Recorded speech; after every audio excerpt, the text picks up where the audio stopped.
My childhood friend murdered me because I had stopped our classmates from joining a deadly graduation trip. So when I woke up on the exact day they planned the same trip again, I did something different. I let them go. Even the classmates who had watched him stab me and cheered. Phoebe Harding stood at the front of our classroom selling everyone a fantasy.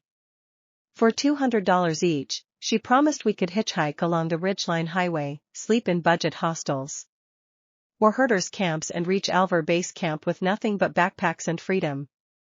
The class erupted. My family had operated Highland tours for more than a decade. I knew what the Ridgeline could do to unprepared travelers. Weather shifted without warning. A clear path could disappear under a blizzard in minutes. There were 100-mile stretches without cell service, navigation supplies, or help. Altitude sickness could turn fatal within an hour. And the people on that road could be more dangerous than the weather. My family had collected case after case. A female college student accepted a ride from an unlicensed driver. A group of backpackers was robbed at knife points, ripped of its supplies and abandoned in a sub-zero snowfield. Many disappearances in the Barrens were not accidents at all. That knowledge was why our licensed route used marked roads, trained guides, medical checks and satellite equipment. My classmates, those precautions looked like greed. To me, they were the difference between a photograph at Alver and a body that never came home. In my previous life, I had tried to save everyone. I called their parents, lowered my family's license tour price and even offered to cover part of the cost myself. All but Phoebe stayed home. She went alone. 3 days later, she vanished. A week later, her body was found in the Barrens. She had been assaulted before. She died at college orientation. My childhood friend Wyatt stabbed me in front of everyone. If you hadn't stopped us from going with her, Phoebe wouldn't have died alone.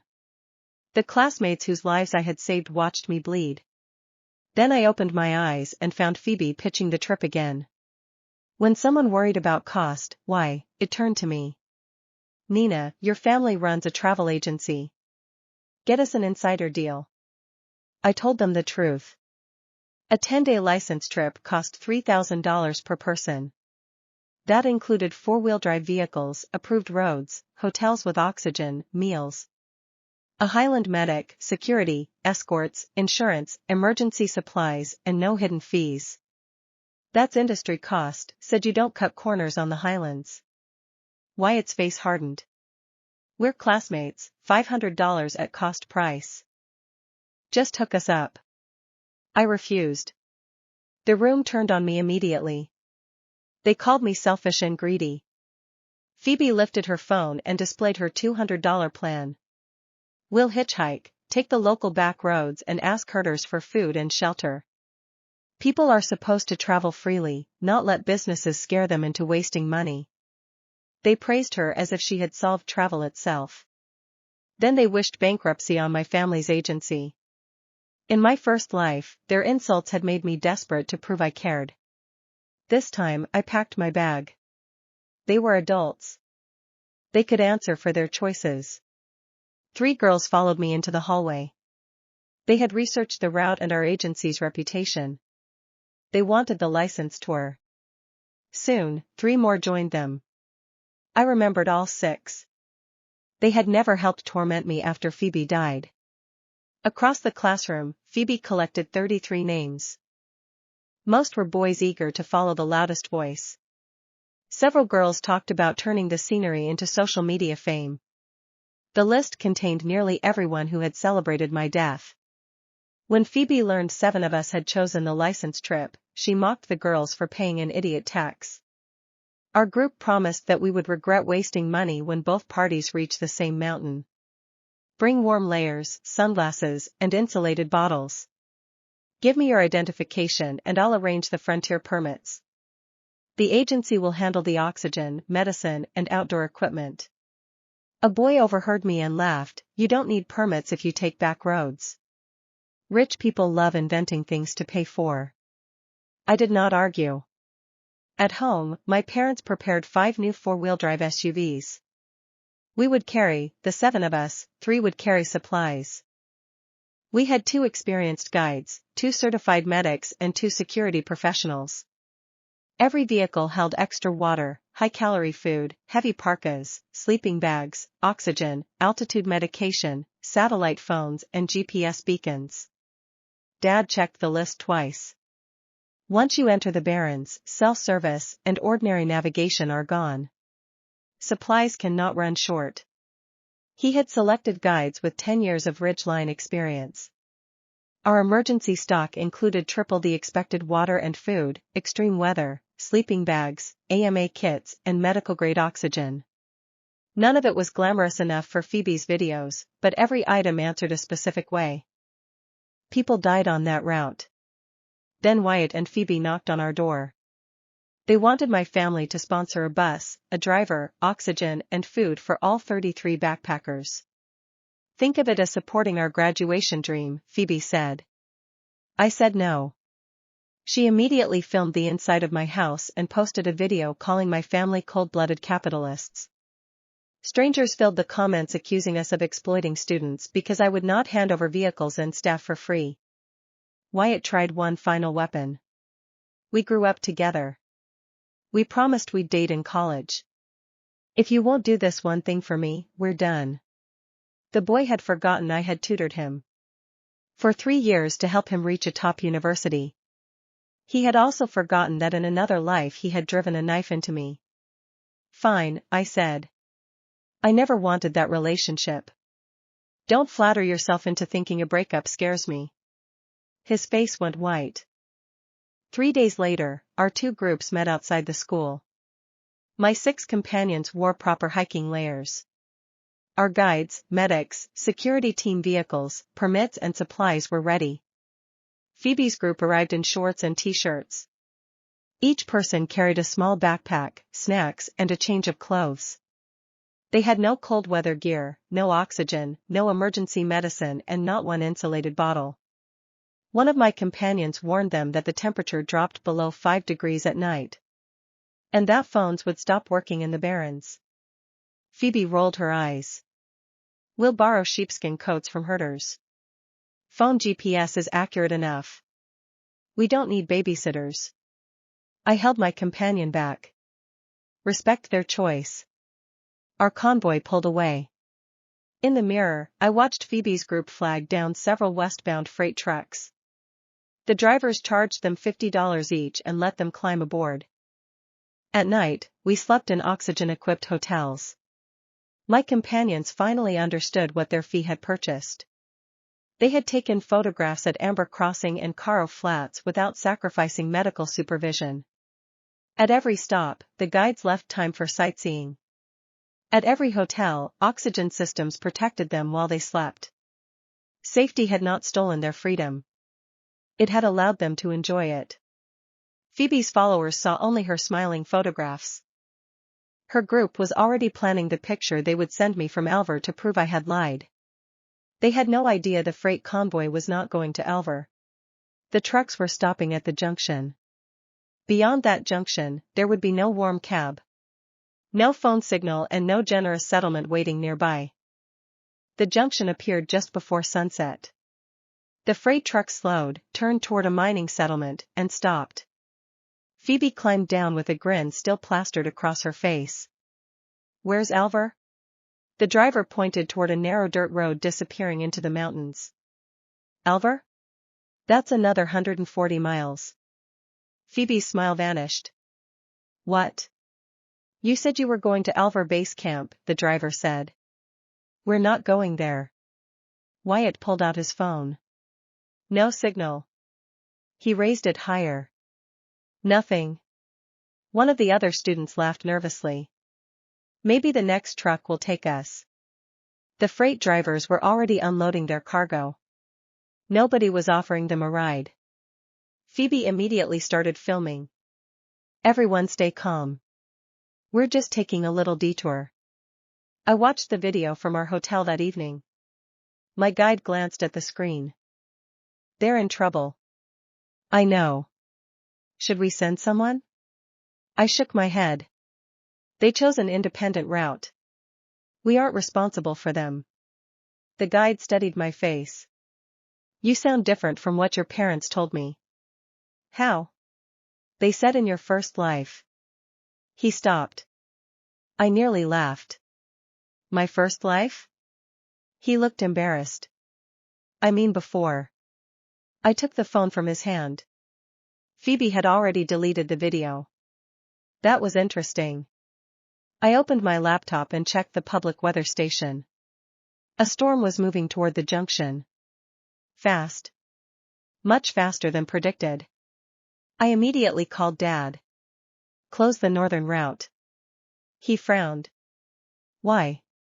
Storm front. The pressure dropped. He checked the satellite feed. His expression changed. Good catch.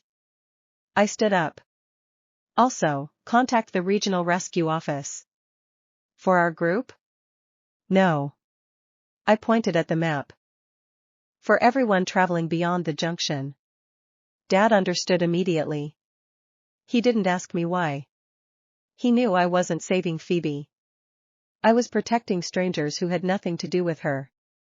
Then I noticed something. A red marker had appeared on the map.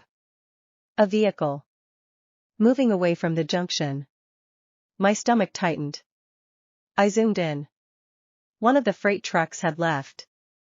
Phoebe's group was aboard. I checked the vehicle identification. It wasn't registered to the company that had transported them earlier. It was a private truck. No commercial permit. No route authorization. No passenger manifest. I stood so quickly my chair slammed backward. That's not one of the original drivers. Dad looked over. Call the police. I already am. The emergency operator asked for their last known location. I gave it. Then I sent the truck's registration number. The operator went silent. Where did you get that? From the tracking station. That vehicle was reported stolen 2 days ago. My blood ran cold. I stared at the map. The truck was heading deeper into the Barrens. Not toward Alver. Away from every marked settlement. I grabbed my coat. Dad caught my arm. Where are you going? To get them. His expression hardened. You just said they were responsible for their own choices. They are. Then why? Because whoever took that truck isn't. I grabbed the satellite phone. I'm not rescuing Phoebe because she's Phoebe. I looked directly at him. I'm going after a group of students who may have been kidnapped. That changed everything. Within 15 minutes, our security team had the vehicles running. The medics loaded emergency kits. Our guide spread maps across the hood. We didn't take the marked tourist route. We took an old service road used by mining crews. It cut almost 40 miles off the journey. The storm hit while we were climbing. Snow slammed against the windshield. Visibility dropped to almost nothing. One of the guides shouted over the radio. Beacon detected. Everyone leaned forward. A weak emergency signal was blinking on the satellite map. It wasn't Phoebe's phone. It was a tracker attached to one of the agency's emergency blankets. My eyes narrowed.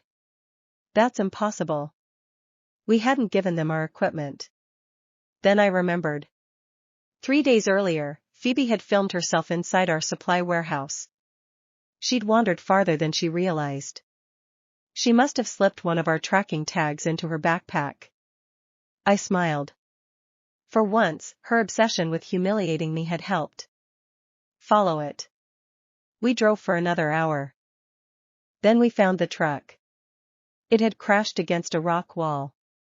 The cargo doors were open. The truck was empty. One of my guards jumped out. Footprints. Dozens of footprints disappeared into the snow. Our guide crouched beside them. 29 people. 33, I said. He looked at me. 4 are missing. I felt something cold settle in my chest. We followed the tracks. They led into a narrow canyon. Then we heard screaming. Not frightened screaming. Angry screaming. I ran toward it. We rounded the rocks and found Phoebe swinging a broken shovel at a man twice her size. "Give me the keys." The man ducked. "You stupid little girl." Wyatt was wrestling with another man near the truck. 2 classmates were crying behind a pile of crates. 3 others were tied together. I pulled my flare gun from my pack and fired directly into the sky. The explosion echoed through the canyon. Everyone froze. My security team moved in immediately. The kidnappers dropped their weapons. Phoebe stared at me. Her face was covered in snow and dirt.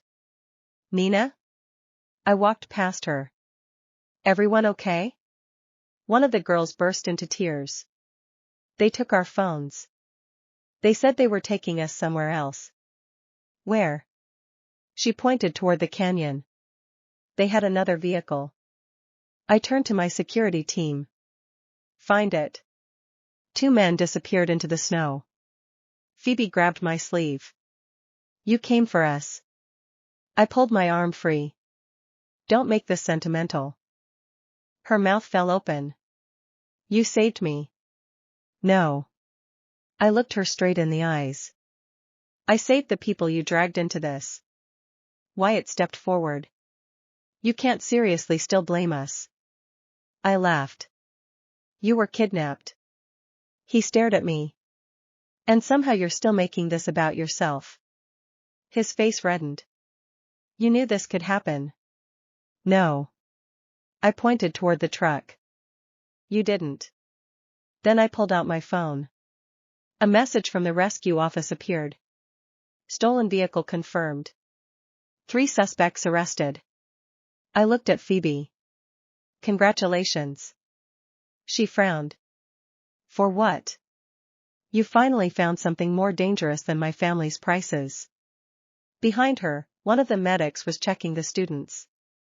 Another guard recovered several knives from the kidnappers' abandoned truck. And then he found something else. A notebook. Inside were names. 33 names. Every student in Phoebe's group. Next to several names were dollar amounts. Phoebe's face drained of color. Wyatt leaned over my shoulder. "What is that?" I closed the notebook. "Evidence."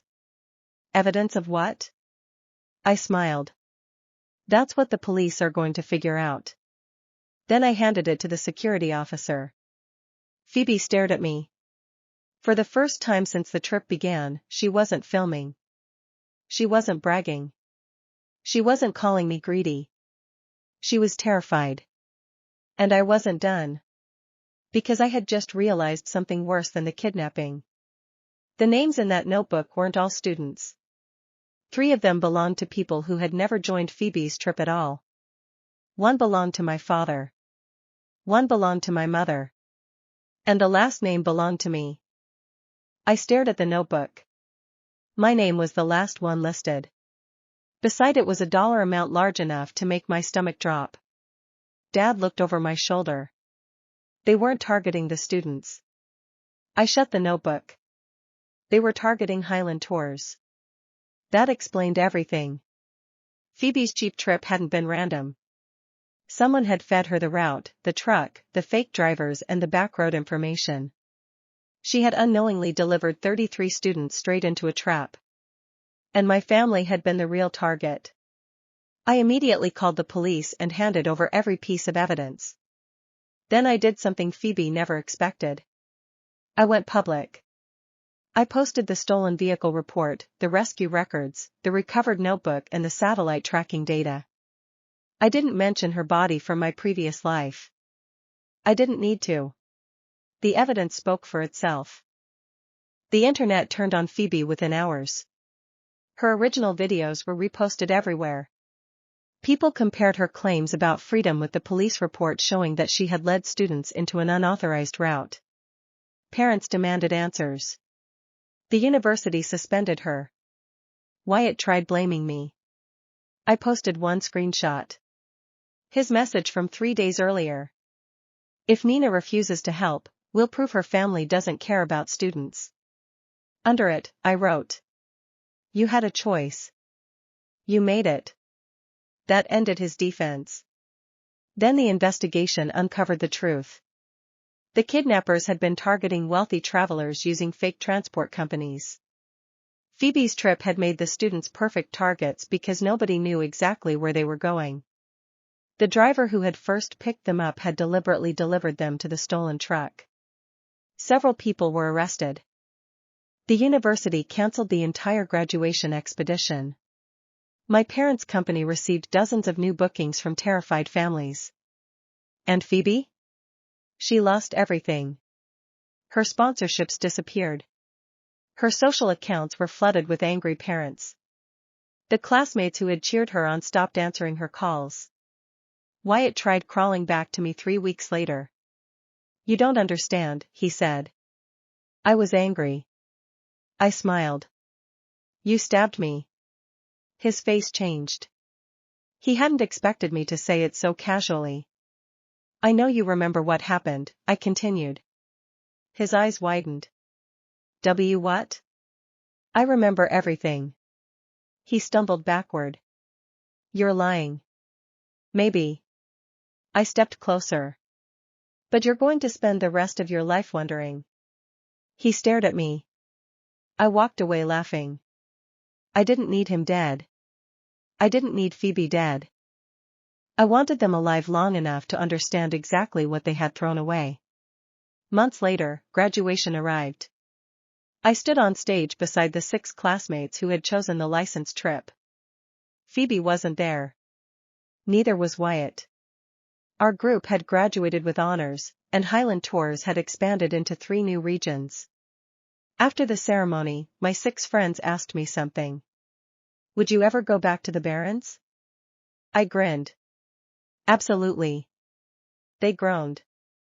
You're insane. Maybe. I grabbed my backpack. But next time, we're taking the scenic route.